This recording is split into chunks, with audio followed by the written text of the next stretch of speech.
से no to mutual fund if. तो आज हम जानेंगे इस इफ़ का क्या मतलब है। अगर आप म्यूचुअल फंड में इन्वेस्ट करने में इंटरेस्टेड हैं, जैसे कि आपने बहुत सारी स्टोरी सुनी होगी। अगर आपने विप्रो में 90-80s में अगर 10,000 रुपये भी अगर म्यूचुअल फंड में डाले होते या स्टॉक में डाले होते, तो आज उस स्टॉक की प्राइस लगभग 800 करोड़ रुपये थी।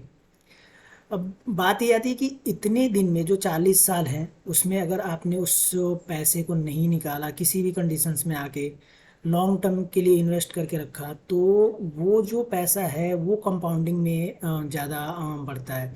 तो देखने में तो ये अमाउंट बहुत ज़्यादा लग रहा है, लेकिन जो टाइम है 40 ईयर, ऑलमोस्ट 42 ईयर्स का, वो बहुत ज़्यादा है। तो हम आज यही सारी चीज़ें देखेंगे कि आखिर म्यूचुअल फंड किन के लिए सही है और किन के लिए सही नहीं है। तो इसमें हम बात करेंगे एक एक करके। जैसे कि अगर आप देख सकते हैं कि जैसे नए इन्वेस्टर हैं, जो भी इन्वेस्ट करना चाहते हैं, नए लोग हैं, तो आजकल इन्वेस्टिंग बहुत इजी हो गई है। जैसे ग्रो ऐप है या जीरोदा है, बहुत सारे ऐप आ गए हैं जहाँ पे लोग इजीली जाके अपने पैसे को इन्वेस्ट करते हैं, म्यूचुअल फंड को सिलेक्ट करते करके। तो जो कॉमन चीज़ है आजकल की इन्वेस्टिंग में वो ये है कि लोग जो हैं वो 3 से 5 साल तक का जो रिकॉर्ड है उस म्यूचुअल फंड का वो देखते हैं, जबकि हमें 5 साल में रिटर्न नहीं चाहिए। अगर कोई ये चाहता है, कोई इस चीज़ को सोच के इन्वेस्ट कर रहा है कि उसे 5 साल में 100% या 200% रिटर्न मिल जाए और उसी में खुश है, तो म्यूचुअल फंड उनके लिए नहीं है। उनके लिए बिल्कुल भी नहीं है। 3 साल 5 साल में जो रिटर्न देख के इन ऐप्स पे और वो इन्वेस्ट करना चाहते हैं और वो ये चाह रहे हैं कि 3 साल या 5 साल में उनका अमाउंट डबल या ट्रिपल हो जाए और वो पैसे लेके फिर निकल लें, तो उनके लिए म्यूचुअल फंड बिल्कुल भी नहीं है। वो इस म्यूचुअल फंड्स वाली चीज़ से दूर रहें।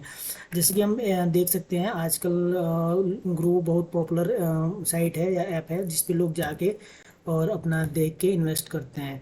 तो जैसे कि देखेंगे कि यहाँ पे जो रिकॉर्ड है वो 3 साल से 5 साल तक की दिखाई जाती है, लेकिन जो आपको लॉन्ग टर्म में इन्वेस्ट करना है, आपको कम से कम 30 से 40 साल के लिए अगर किसी भी अमाउंट को आप इन्वेस्ट करते हैं तो ही आपको फ़ायदा होगा। जैसे कि आप देख सकते हैं ICICI का यहाँ पे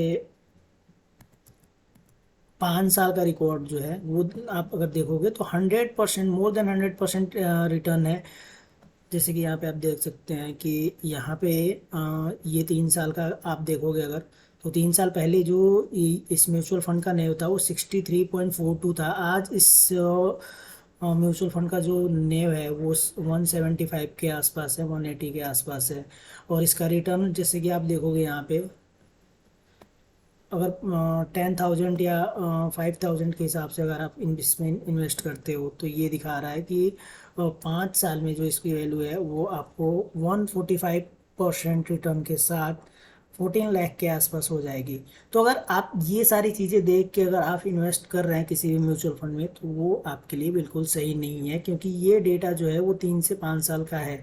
3 से 5 साल में किसी भी म्यूचुअल फंड में कुछ भी हो सकता है, वो नेगेटिव में भी जा सकता है। लेकिन अगर आप इसी चीज़ को लॉन्ग टर्म में देखेंगे, अगर आप 30 साल या 40 साल के लिए देखते हैं, तो वो आपके लिए फ़ायदेमंद की चीज़ होगी और उसको देख के आपको, लॉन्ग टर्म को देख के आपको इन्वेस्ट करना चाहिए।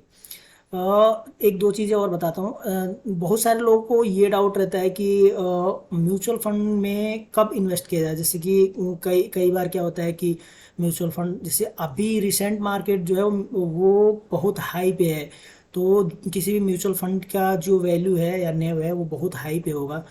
लेकिन सबसे बड़ी बात म्यूचुअल फंड में ये है कि आप हाई टाइम पे भी, मार्केट जब हाई टाइम पे है तब भी इन्वेस्ट कर सकते हैं और मार्केट जब लो पे है तब भी इन्वेस्ट कर सकते हैं, क्योंकि ये लॉन्ग टर्म में है। तो मार्केट कई बार हाई होगा, कई बार लो होगा, उससे आपको ज़्यादा फर्क पड़ेगा नहीं। तो ये स्टॉक नहीं है या स्टॉक मार्केट नहीं है या ट्रेडिंग नहीं है कि आप लो पे इन्वेस्ट करके और हाई पे निकाल ले। तो ये बहुत लॉन्ग टर्म के लिए होता है। तो आप इसमें, आपको ज़्यादा सोचने की ज़रूरत नहीं है कि आप इसमें हाई पे इन्वेस्ट कर रहे हो या हाई पे अपनी SIP या म्यूचुअल फंड शुरू कर रहे हो या लो पे शुरू कर रहे हो, उससे कोई ज़्यादा फर्क पड़ता नहीं है।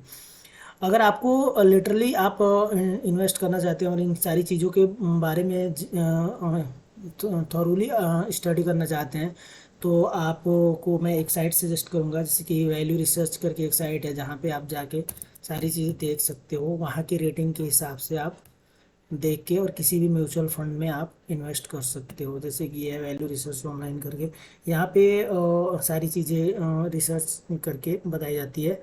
ये बहुत बढ़िया साइट है जिस पे भी आप जाके सारे म्यूचुअल फंड या स्टॉक मार्केट को चेक कर सकते हो। इस पे जो रेटिंग है वो रेटिंग देख के आप इन्वेस्ट कर सकते हो किसी भी म्यूचुअल फंड में। अ, जो एक दो चीज़ें और बताना चाहूँगा, जैसे कंपाउंडिंग का जो फ़ायदा होता है वो लॉन्ग टर्म में ही होता है, तो शॉर्ट टर्म के लिए आप बिल्कुल भी ना जाएं। 5 साल, मिनिमम 5 साल में तो जो कंपाउंडिंग का बेस है वो बनता है। 5 साल के बाद ही आपका पैसा जो है वो कंपाउंडिंग होती है और वो ज़्यादा प्रॉफिट दे के जाती है।